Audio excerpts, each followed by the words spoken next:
നമസ്കാരം. ശ്രീനാരായണ ഗുരു open university MA history ക്ലാസ്സുകളിലേക്ക് പ്രിയ വിദ്യാർത്ഥികൾക്ക് സ്വാഗതം. പെർസ്പെക്റ്റീവ്സ് ഓൺ ഹ്യൂമൻ റൈറ്റ്സ് എന്ന പേപ്പറിലെ സെക്കൻഡ് ബ്ലോക്കിലെ ഫസ്റ്റ് യൂണിറ്റ് ആണ് നമ്മളിപ്പോൾ ഡിസ്കസ് ചെയ്യുന്നത്. യൂണിറ്റിന്റെ പേര് historical and philosophical foundations of humanism in India.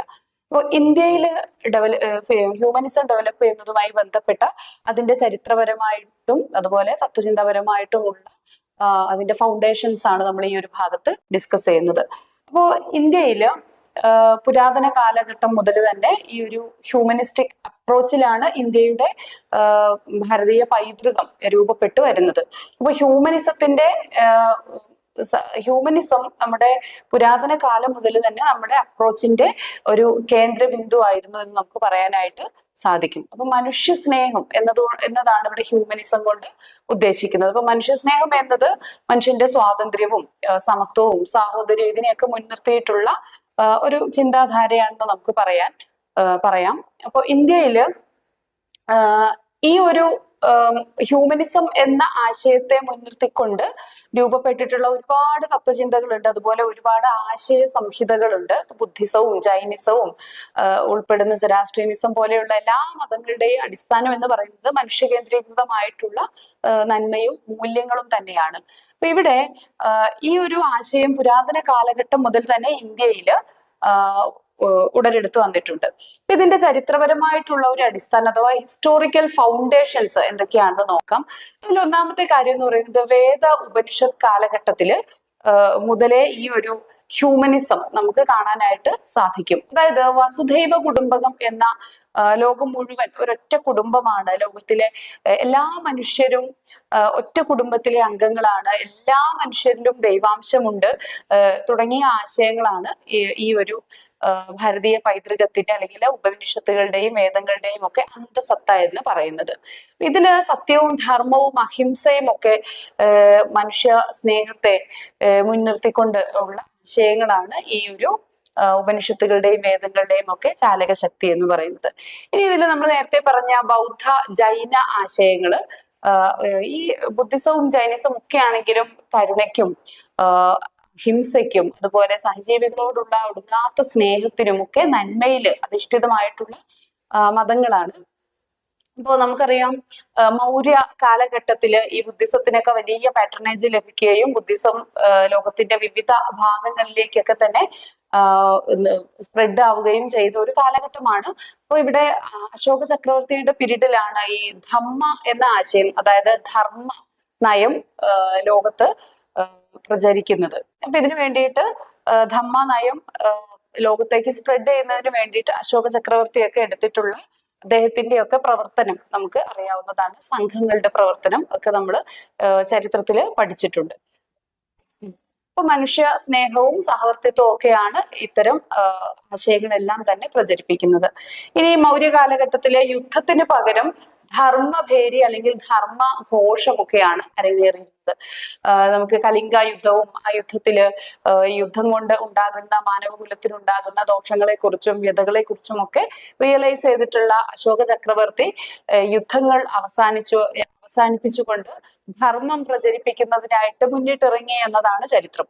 അപ്പൊ ഇവിടെ ഈ ഒരു മതസഹിഷ്ണുതയും ദയയും ഒക്കെ നമ്മുടെ ആശയങ്ങളെ അല്ലെങ്കിൽ നമ്മുടെ വേദ ഉപനിഷത്തുകളെയൊക്കെ ഫോം ചെയ്തെടുക്കുന്നതിൽ വലിയ തോതിൽ സഹായിച്ചിട്ടുണ്ട് അല്ലെങ്കിൽ സ്വാധീനിച്ചിട്ടുണ്ട്.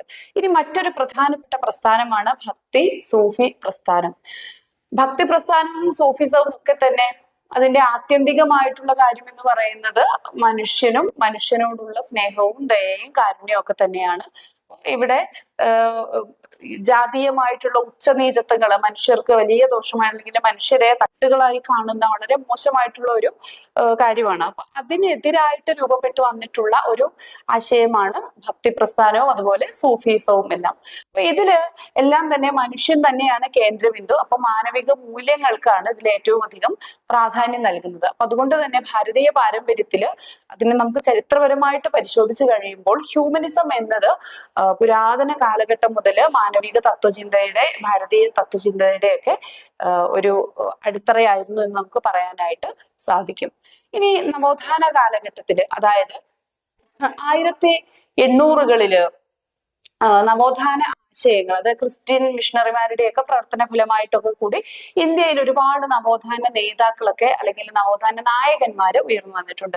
നമ്മുടെ പ്രധാനപ്പെട്ട നവോത്ഥാന നേതാക്കന്മാരായിട്ടുള്ള നായകന്മാരായിട്ടുള്ള രാജാറാം മോഹൻ റോയ്, ആത്മാറാം പാണ്ഡുരംഗ്, ദയാനന്ദ സരസ്വതി, ജ്യോതിബ ഫൂലെ തുടങ്ങിയ പ്രധാനപ്പെട്ട നേതാക്കളെല്ലാം തന്നെ ഈ മാനവിക മൂല്യങ്ങളെ ഉയർത്തിപ്പിടിച്ചുകൊണ്ട് സാമൂഹിക അനീതിക്കും ഉച്ചനീചത്വങ്ങൾക്കും ജാതീയതയ്ക്കും വിദ്യാഭ്യാസ അവകാശങ്ങളില്ലാത്തതിനെ കുറിച്ചും ഒക്കെ തന്നെ മനുഷ്യന്റെ നീറുന്ന സാമൂഹിക പ്രശ്നങ്ങളെ ഉയർത്തിപ്പിടിച്ചുകൊണ്ട് അതിനെല്ലാം തന്നെ പരിഹാരം കാണുന്നതിന് വേണ്ടിയിട്ട് മുന്നോട്ട് വന്നിട്ടുള്ള നേതാക്കളാണ്. അപ്പൊ ഇത്തരം ആശയങ്ങളുടെയൊക്കെ ചാലക ശക്തി തീർച്ചയായിട്ടും ഹ്യൂമനിസമാണ്, മാനവിക മൂല്യങ്ങൾ തന്നെയാണെന്ന് നമുക്ക് നിസ്സംശയം പറയാനായിട്ട് സാധിക്കും. അതുപോലെ തന്നെയാണ് മഹാത്മാഗാന്ധിയും അദ്ദേഹത്തിന്റെ ആശയങ്ങളും.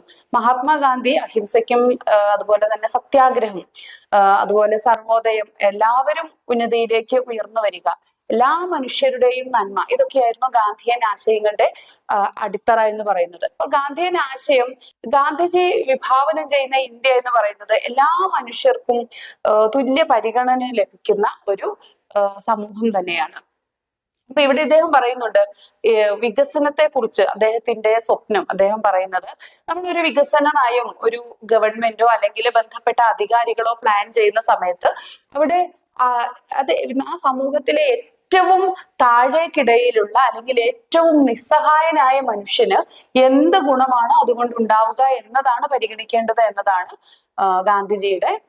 ഗാന്ധിജി വിഭാവനം ചെയ്യുന്ന വികസന പദ്ധതി എന്ന് പറയുന്നത്. അപ്പൊ ഈ ഒരു അർത്ഥത്തില് ഗാന്ധിയൻ ആശയങ്ങളാകട്ടെ മാനവികതയ്ക്ക് വേണ്ടിയിട്ട് അല്ലെങ്കിൽ മാനവിക മൂല്യങ്ങളില് ഉറച്ചു നിൽക്കുന്നതാണെന്ന് നമുക്ക് പറയാം. ഇനി ഡോക്ടർ BR അംബേദ്കറും അദ്ദേഹത്തിന്റെ സാമൂഹിക നീതിയും സമത്വവുമായി ബന്ധപ്പെട്ട ആശയങ്ങളും ഇപ്രകാരത്തിൽ നമുക്ക് ഇന്ത്യൻ ഭരണഘടന രൂപീകരണ ഘട്ടത്തിലും ഈ മാനവിക മൂല്യങ്ങൾക്ക് ഇമ്പോർട്ടൻസ് നൽകിയിട്ടുണ്ട്. അപ്പോൾ ജാതീയമായിട്ടുള്ള ഉച്ചനീചത്തിന്റെ ഏറ്റവും വലിയ തിക്തഫലങ്ങൾ അനുഭവിച്ചിട്ടുള്ള ഒരു വ്യക്തിയാണ് ഡോക്ടർ BR അംബേദ്കർ. അദ്ദേഹം മഹാരാഷ്ട്രയിലെ പഴങ്ങളും പച്ചക്കറികളൊക്കെ വിളയിച്ചെടുക്കുന്ന ഒരു മഹർ എന്ന ഒരു ദളിത് വിഭാഗത്തിൽപ്പെട്ട കുടുംബത്തിലാണ് അദ്ദേഹം ജനിക്കുന്നത്. അതിന്റെ ഭാഗമായിട്ട് വളരെ ബുദ്ധിമാനായിട്ടുള്ള ആ കുട്ടിക്ക് വിദ്യാഭ്യാസം നിഷേധിക്കുന്നു. അതുപോലെ സാമൂഹികമായിട്ട് ഒരുപാട് പ്രയാസങ്ങൾ അദ്ദേഹം നേരിടേണ്ടി വന്നിട്ടുണ്ട്. ഇനി അതിനോടൊക്കെ പൊരുതി നേടിയ വിദ്യാഭ്യാസവും മറ്റു അവകാശങ്ങളും എല്ലാം തന്നെ അദ്ദേഹം പൊരുതി നേടുകയും തൻ്റെ പിന്മുറക്കാർക്ക് ഇതെല്ലാം ലഭ്യമാക്കുന്നതിന് വേണ്ടിയിട്ട്, ഉറപ്പുവരുത്തുന്നതിന് വേണ്ടിയിട്ട് അദ്ദേഹം ഭരണഘടനയിലെ കൃത്യമായിട്ടുള്ള പ്രൊവിഷൻസ് ഈ താഴ്ന്ന ജാതിക്കാർക്ക് അല്ലെങ്കിൽ ഷെഡ്യൂൾഡ് വിഭാഗങ്ങൾക്ക് വേണ്ടിയിട്ട് കൃത്യമായിട്ട് അദ്ദേഹം ഭരണഘടനയുടെ ഭാഗമായിട്ട് ഇത് രൂപകൽപ്പന ചെയ്യുകയും ചെയ്തു.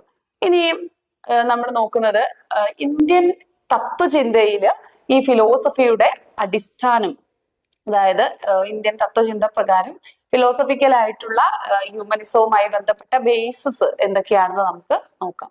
അതിലൊന്നാമത്തേത് കോൺസെപ്റ്റ് ഓഫ് ആത്മനാണ്, അതായത് ആത്മാതത്വം. ഈ ഒരു തത്വം പറയുന്നത് ഏറ്റവും ലളിതമായിട്ട് പറഞ്ഞാല് ലോകത്തെ മുഴുവൻ നയിക്കുന്ന ഒരു അല്ലെങ്കിൽ ലോകത്തിൽ മുഴുവനായിട്ട് സ്പന്ദിക്കുന്ന ഒരു ആത്മാവുണ്ട്, അതാണ് പരമാത്മാവ് അഥവാ ഈശ്വരൻ. ഈ പരമാത്മാവിന്റെ അംശം തന്നെയാണ് ഓരോ സൃഷ്ടിയിലും ഓരോ ജീവജാലങ്ങളിലും ചരാചരങ്ങളിലെല്ലാം തന്നെ ജീവനുള്ളതിലും ജീവനില്ലാത്തതിലും ചലിക്കുന്നതിലും ചലിക്കാത്തതിലുമായിട്ടുള്ള എല്ലാ ജീവജാലങ്ങളിലും ഇത് ഒരേ ആത്മാവിന്റെ അംശം തന്നെയാണ് കുടികൊള്ളുന്നത് എന്നുള്ളതാണ് ആത്മൻ തത്വം എന്ന് പറയുന്നത്. ഒരു അർത്ഥത്തില് ലോകത്തിലുള്ള എല്ലാ ജീവജാലങ്ങൾക്കും ഇടയിലും ഒരു സഹോദര ബന്ധം നിലനിൽക്കുന്നുണ്ട് എന്നതാണ് ഈ ഒരു തത്വം. മറ്റൊന്നാണ് അഹിംസ. അഹിംസയെ കുറിച്ച് നമ്മൾ തൊട്ടു മുൻപ് പറഞ്ഞു കഴിഞ്ഞു. ജീവിതത്തിലെ എല്ലാ ജീവജാലങ്ങളുടെയും ജീവിക്കാനുള്ള അവകാശത്തെ അംഗീകരിക്കുന്നതോടൊപ്പം തന്നെ ഒരു ജീവിക്കും മറ്റൊന്നിന്റെ ജീവനെടുക്കാൻ ഉള്ള ഒരു അവകാശം കാരണമായിട്ട് ഒരു അവകാശം നൽകുന്നില്ല. പ്രത്യേകിച്ച് മനുഷ്യന് മറ്റൊരു ജീവജാലത്തിന്റെയും ജീവനെടുക്കാനുള്ള അധികാരം ആരും കൽപ്പിച്ചു നൽകിയിട്ടില്ല എന്നതാണ് അഹിംസ എന്ന ആശയം. ഇനി ധർമ്മമാണ്. ധർമ്മം എന്നത് നന്മയും നീതിയും മുൻനിർത്തിക്കൊണ്ടുള്ള ഒരു ജീവിത രീതിയാണ് ധർമ്മം എന്ന് പറയുന്നത്. സമത്വവും സാമൂഹ്യ നീതിയും അതുപോലെ തന്നെ ജാതി, മതം, ലിംഗം എന്നിവയ്ക്കൊക്കെ അതീതമായിട്ട് ഒരു വിവേചനങ്ങൾക്ക് അതീതമായിട്ടുള്ള ഒരു കാഴ്ചപ്പാട്, അത് തന്നെയാണ് ഭാരതീയ തത്വചിന്തയുടെ അടിസ്ഥാനം എന്ന് പറയുന്നത്. ഇതില് മനുഷ്യ സ്നേഹം, അതുപോലെ മനുഷ്യന്റെ മൂല്യം ഉയർത്തിപ്പിടിക്കുന്നതിന് വേണ്ടിയിട്ട് ഇന്ത്യൻ ഭരണഘടനയിലും കൃത്യമായിട്ടുള്ള പ്രൊവിഷൻസ് നമുക്ക് കാണാനായിട്ട് സാധിക്കും. അതിൽ ഏറ്റവും ഇമ്പോർട്ടന്റ് എന്ന് പറയുന്നത് അത് പാർട്ട് 3 പറയുന്ന ഫണ്ടമെന്റൽ റൈറ്റ്സ് ആണ്. ഭരണഘടനയുടെ ആർട്ടിക്കിൾ 12 മുതൽ 35 വരെയുള്ള ഭാഗത്ത് പറയുന്നത് ഇന്ത്യയിലെ ഓരോ പൗരനും ഇന്ത്യൻ ഭരണഘടന ഉറപ്പു നൽകുന്ന മൗലിക അവകാശങ്ങളെ കുറിച്ചാണ്. ഈ മൗലിക അവകാശങ്ങള് കൃത്യമായിട്ട് മനുഷ്യന്റെ അന്തസ്സും അവന്റെ അഭിമാനവും ഉയർത്തിപ്പിടിക്കുന്ന, മനുഷ്യന് സമത്വവും സ്വാതന്ത്ര്യവും ചൂഷണങ്ങൾക്കെതിരായിട്ടുള്ള അവകാശങ്ങളും എല്ലാം തന്നെ പ്രദാനം ചെയ്യുന്നതാണ് ഈ ഫണ്ടമെന്റൽ റൈറ്റ്സ് അഥവാ മൗലിക അവകാശങ്ങൾ. ഇനി നമുക്ക് പാർട്ട് 4 പോയി കഴിഞ്ഞാൽ 51A പ്രകാരം അവിടെ പ്രദാനം ചെയ്യുന്ന ചില നിർദ്ദേശക തത്വങ്ങളും അതുപോലെ തന്നെ ഫണ്ടമെന്റൽ ഡ്യൂട്ടീസും ഉണ്ട്, മൗലിക കടമകളുമുണ്ട്. ഇതിലൊക്കെ തന്നെ മാനവിക മൂല്യങ്ങൾ ഉയർത്തിപ്പിടിക്കുന്ന തരത്തിലാണ് ഇതെല്ലാം തന്നെ രൂപകൽപ്പന ചെയ്തിരിക്കുന്നത്. അപ്പോൾ നമുക്ക് ഭാരതീയ തത്വചിന്തയിൽ മാനവിക മൂല്യങ്ങൾക്ക് എല്ലാ അർത്ഥത്തിലും കാലികമായിട്ട് തന്നെ അതിൽ നമുക്ക് മൂല്യം നൽകിയിരിക്കുന്നത് കാണാനായിട്ട് സാധിക്കും. അപ്പൊ ഇത്രയാണ് നമുക്ക് ഈ ഒരു ഭാഗത്ത് ഡിസ്കസ് ചെയ്യാനുള്ളത്. Thank you.